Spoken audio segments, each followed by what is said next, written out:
Richard, got the announcement yesterday, Wednesday, March the 1st, will be walk-on tryouts. What's the importance of walk-ons still today?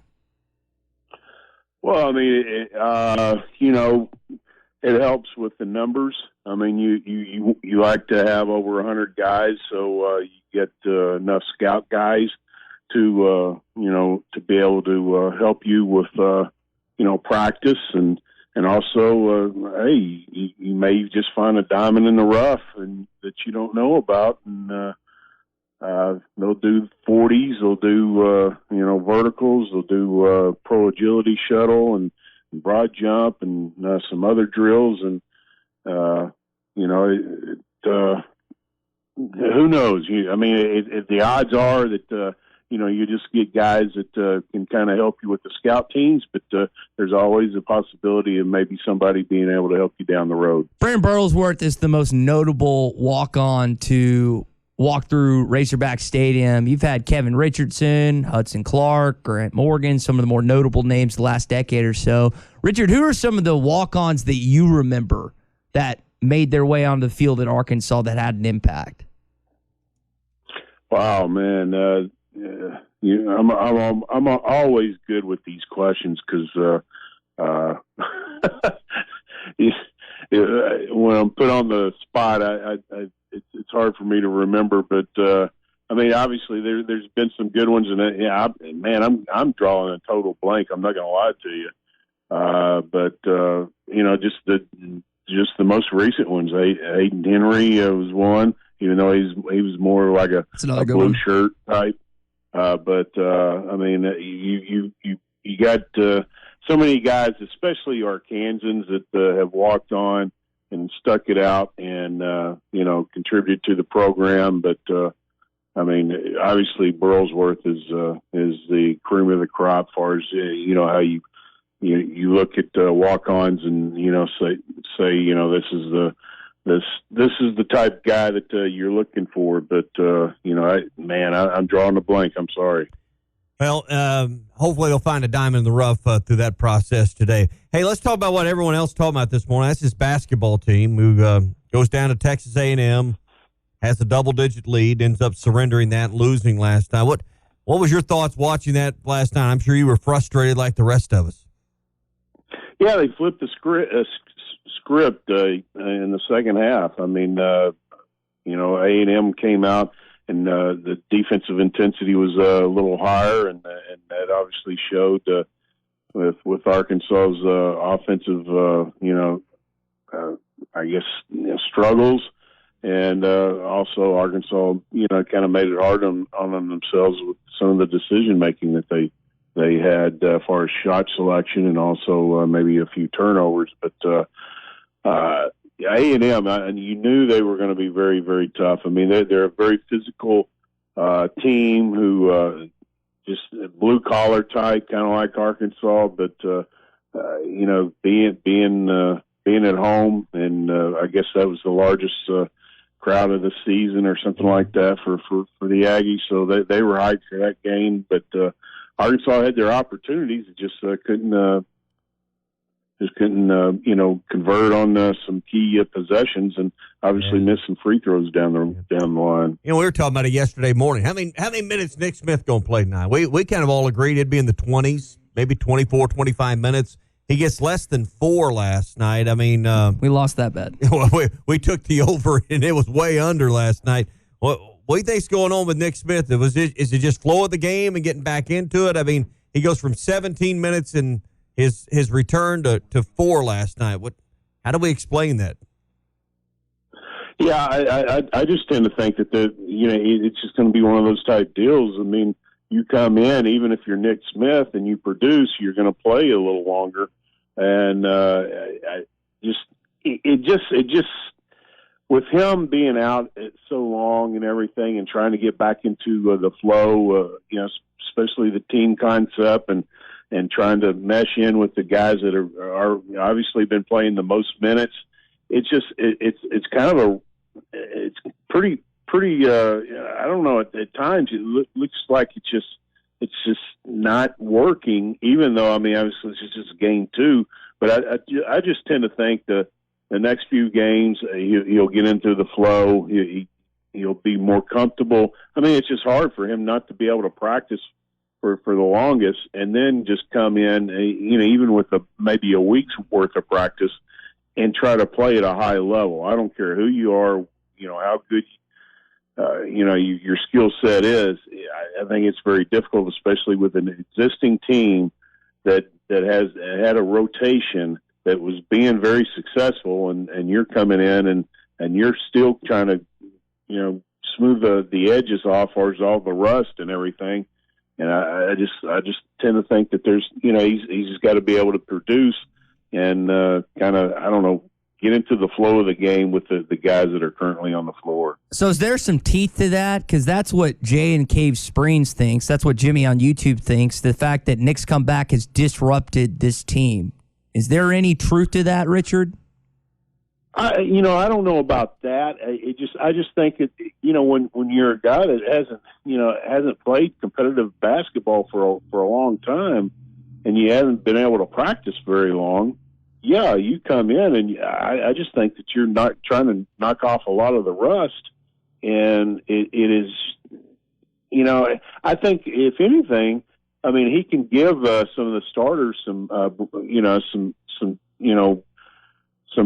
time on the bench, get them a little bit of rest and everything. But at the same time, I think he had a turnover or two, or something like that. I mean, when you come in, regardless of who you are, you got to produce. And I think, especially your margin for error on the road is so much less. And I think that's what contributed to the 4 minutes. What about this thought? And it comes from Jimmy. Duke had the number 1 recruiting class in the country. Arkansas had the number 2. I think the Razorbacks are 17-9 now. Duke is 18-8. Both teams are still technically in the NCAA tournament field according to bracketology, but not anywhere people expected to be. Are we going to see a dynamic change by next year of the Blue Bloods just hitting more transfers than they ever have before relative to high school kids? I guess that's always a possibility, but I just tend to think that, there's contributing factors to at least, I don't know a lot about Duke. I've watched a few of their games here or there, but not in entirety. But I just know with Arkansas, obviously Nick's been out for most of the season. And Brazil's, obviously been out most of the season. Two guys, if they had been playing, if they were still on the team, I mean, if they had not missed any action and they'd been playing all year, I think you'd see a totally different team. It's just you got current guys that are contributing the most right now, and then you're trying to throw in Nick in there, who's trying to get into the flow of the game. And I just think right now it's just kind of it just looks a little uncomfortable at times. Hey, let's shift gears, talk a little spring football because it's coming up in a few weeks. Obviously about half the coaching staff brand new, completely brand new on the defensive side with the exception of Deke Adams. What are some things that you hear high school coaches talking about? I'm sure several of them will be up to watch some practices. And what's the conversation now that these coaches have been in state for a few weeks now? Can you say that again? You just had the high school coaching clinic in Hot Springs. A lot of these coaches on staff, that's where I was headed. A lot of them getting familiar with the new coaches. What are you hearing from the high school coaches about the new assistants at Arkansas? Gotcha. Okay. Yeah. Everything that I heard from high school coaches from the clinic was very positive. Really liked the energy of the new coaches. Travis Williams, man, the guy is just nothing but energy. They had a breakout session, and from what I could see and from what I was hearing from guys that were, hearing him talk and hearing his philosophy on defense, was just very impressed. And I think with Coach Woodson, he's a guy that also brings a lot of energy, and a guy that is very firm in his beliefs about recruiting to the University of Arkansas. He believes that you can recruit against anybody, and you don't take a backseat to any program because you got so many things to sell at the University of Arkansas. And then Coach Wilson also is another one that I think that I got some positive feedback about, and I got another energy guys. I mean, these guys are just, you could tell that they're very happy about being at the University of Arkansas, and you can't fake that. That's something that it's genuine. And when you show that, when you're interacting with high school coaches, they can sense that, because obviously that's their profession. So everything that I heard as far as the new coaches is very positive. And I think with Coach Enos, obviously most of the high school coaches are already familiar with him because of his first time at the University of Arkansas. So I do know that they made quite an impression on the high school coaches. And I'm sure a number of them, like I was mentioning a moment ago, will be up to watch one or more of the spring practices. Generally, that's something that Arkansas has done. I know under Sam Pittman, they've continued to let high school coaches come in and watch the spring practices. Oh, no doubt. That's something that the coaches stress. Anytime that you want to come to the University of Arkansas for a practice or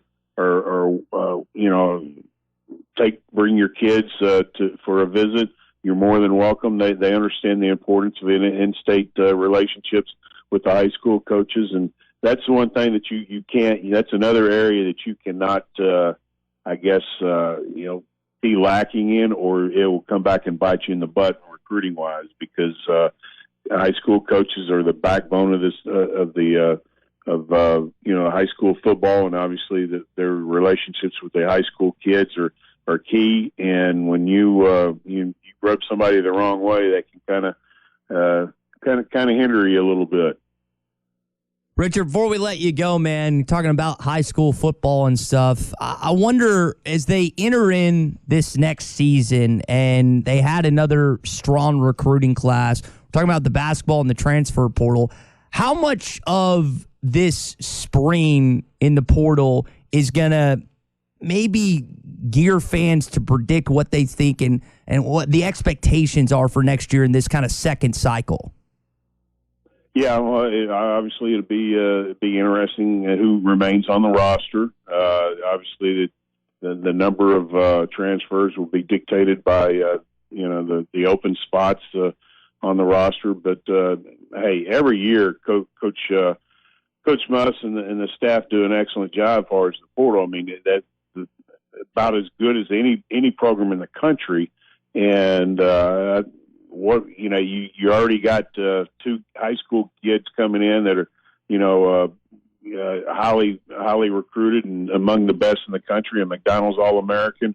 Then you throw in your usual 2, 3, 4 guys from the portal, and I think with Coach Muss, as long as he's here, the expectations are going to be high every season. We'll leave it there, man. Appreciate the time as always, and we will talk next week.